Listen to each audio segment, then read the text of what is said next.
Hello and welcome, my name is Charlie Roscoe and I am pretty pumped right now. Not just because Polyphony Digital announced an awesome free update coming, which is going to have a bunch of new cars as well as offline game modes, and I'm not just pumped because one of those cars is an RX-7, and as an RX-7 owner I am pretty pumped about that. No, the reason I'm pumped is because just 2 nights ago there was finally an FIA Nations Cup race at Mount Panorama, aka Bathurst.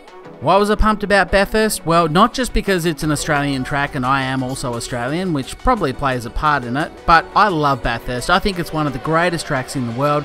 It's certainly right up there, and I have done a lot of laps around Bathurst through a lot of different simulators, hundreds if not thousands of laps. Not in real life, unfortunately, although that would be nice, but across a whole bunch of simulators ranging all the way back to rFactor, iRacing, Assetto Corsa, Project Cars, you name the game. If it had Bathurst in it, I've done a lot of laps around it. So after a bit of a bad run, and if you've been watching my streams lately, you'll know that I haven't been having the best run, you know, qualifying somewhere around about that 7th or 8th, and then almost immediately cocking it up on the first lap and going straight to the back of the grid and having to fight my way through. This hasn't been overly enjoyable, so I've been looking forward to a track that I know, I like, I can get stuck into, and actually try and get a decent result for it. And I can tell you now, spoiler alert, I had a very good day. Now what you're currently watching is my qualifying lap.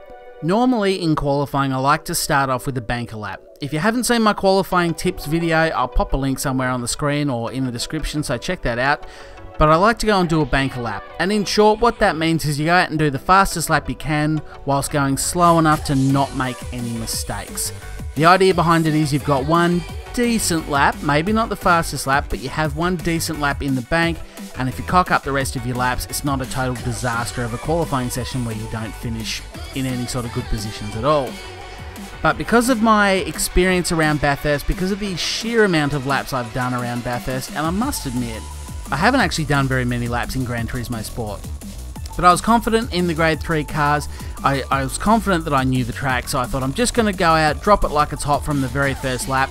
It was a fairly good lap, as you'll see from the time, and I wasn't able to improve it. That's the reality of it. I tried, but it did put me 8/10 up when I first dropped the lap, and second place was only able to actually gain back 2/10 on me. So I qualified pole by about 6/10, which was pretty exciting for me.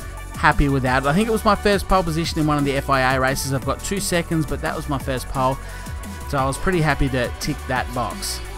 Now I'm probably not actually going to show you all that much of the race, simply because from a spectator's perspective it's not going to be particularly entertaining. Obviously qualifying in pole, I started in first. The biggest risk I had to losing the lead was going up Mountain Straight for the first time. The guy behind me, which I think was in an AMG GT, had a much better run out of the first turn, and I don't know if the car was a little bit faster. Either way, he got a better run, and he was able to catch right up to me. I thought he might have had to go into turn 2, but he backed off, which I think was smart on his behalf, simply because, as they say, you can't win a race on the first lap, but you can lose it. He decided to tuck in behind me, which I was pretty happy about. I knuckled down, put my head down, pushed as hard as I possibly could over the first 2 laps, and actually managed to pull out a 3.5 second lead within the first 2 laps. From that point on, I really didn't worry too much about putting in blistering lap times. I just tried to maintain around about a 3-second gap, and I was able to for the entirety of the race, which is great. It made me very, very happy, but as I say, from a spectator's perspective, it's probably not going to be all that entertaining to watch. What I am going to put in though is my full fastest lap of the race. I did get a fastest lap, so another reason I'm so pumped, simply because it's the perfect weekend. You can't get any better than that. I got pole position by a fair margin, which is great. I led every lap of the race. I got the fastest lap for the race, and of course I won. So it was pretty much a perfect weekend, and very, very excited. Look, I'm interested to hear in the comment section below if there's a track you've been waiting for, or there's a track that, like me, you feel pretty comfortable straight off the bat, and you've gone away and had some good success, especially in the FIA manufacturers or the Nations Cup like this.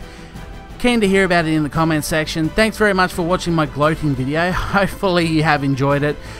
Remember to check out my other videos on the channel. Hit subscribe if you enjoyed it, and of course if you didn't mind this video and you think I deserved it, give it a like. Thanks very much for watching, and I'll talk to you next time.